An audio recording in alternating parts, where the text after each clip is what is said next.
I'm Lily and you are with my vlog Lily Talks about Jesus. Today I'm gonna share with you the story about Esther. She was just an ordinary Jewish girl that has an extraordinary mission.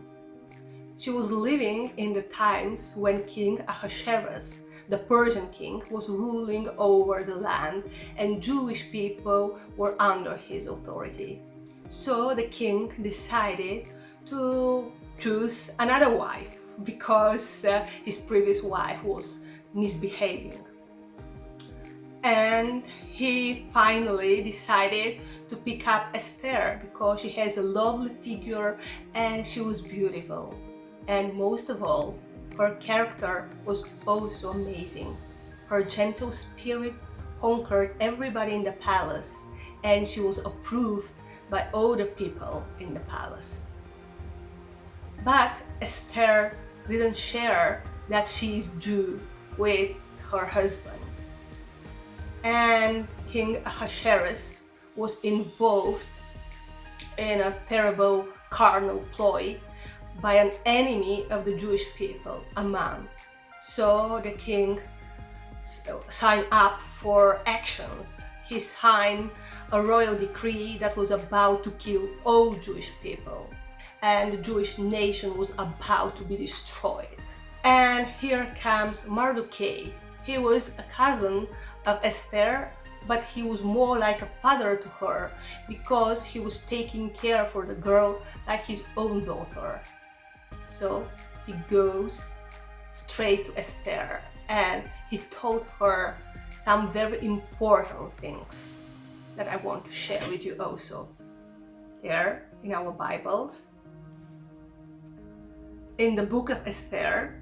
So if we open it to 4th chapter, and the verses are 13 and 14.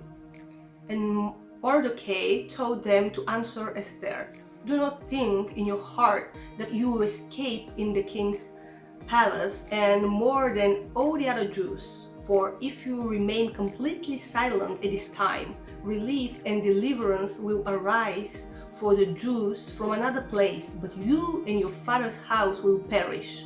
Yet who knows whether you have come to the kingdom for such a time as this?"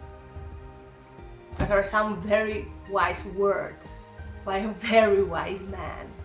And he said something that is the universal truth. And this truth is that God will never run out of people who will do his works. Yes, there will always be Christians all over the world that will have faithful hearts that will obey God's words and will do whatever he said them to do. And if Esther just refuses to be part of the plan of God, she will just lose blessings because God will use somebody else. And that's what's happening nowadays. And if we refuse to be part of the God's deeds and decide to put our efforts, resources, talents somewhere else, and we don't listen to God's calling in our life, we are losing. It's not God who will lose, because God will always have people on this earth who will obey him. And in that moment, Esther has this choice to make. She was about to decide if she would go into king's presence, and that's not easy because nobody could enter into king's presence if he or she wasn't invited. And without invitation, Esther could even be sent to a death sentence. So she was risking her life if she wanted to talk to the king and to be the intercessor for her people. And here in the next verses, we read what was her response to her uncle. 15 and 16 verses of the same 4th chapter. Then Esther told them to reply to Mordecai, "Go, gather all the Jews who are present in Shushan and fast for me. Neither eat nor drink for 3 days, night or day. My maids and I will fast likewise. And so I will go to the king, which is against the law. and if I perish, I perish. She decided to trust the Lord. She decided to go into the king's presence, and the only way that she could stay alive is if the king just hold out his golden scepter to her. And if he didn't do that, she would really be killed. Fortunately, our God is always faithful, and Esther lived because she was the favorite wife of the king. And after that, we see that the story had a really happy end, because the Jewish people didn't were some kind of miraculously saved, but they had the chance to fight back. So when the soldiers were trying to kill them, every of the Jew people have the right to protect his life and the life of his family. And this day was a celebration that's called Purim, and it is very important celebration for the whole Jewish nation. And Esther was involved in that. She was really an important part of God's plan, and she was raised to be a queen for a time like that. So she used her talents, her gifts, and her authority to serve the living God.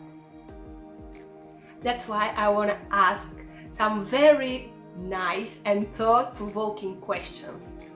The first question is, do I use my talents, my resources, my authority to serve the Lord?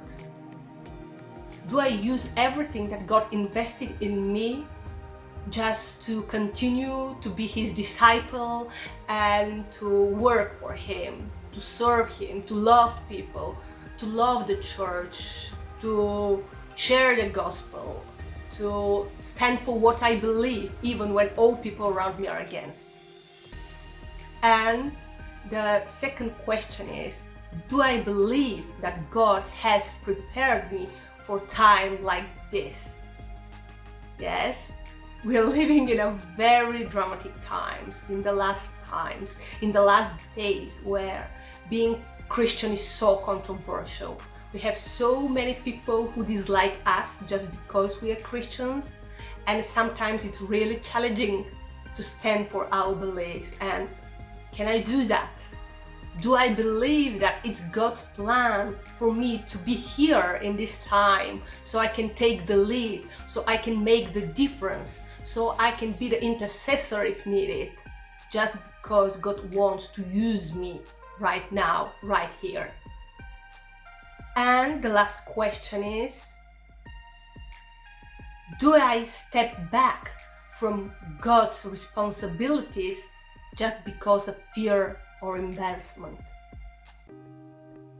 Do I decide to be less Christian, not to show that I really trust the Lord, just to protect myself, protect my job, protect my relationships, protect even my life?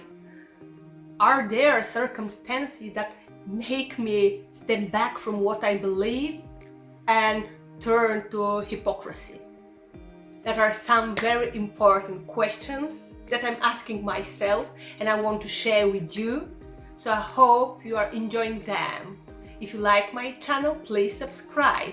And now I'm sending you love. See you soon. God bless.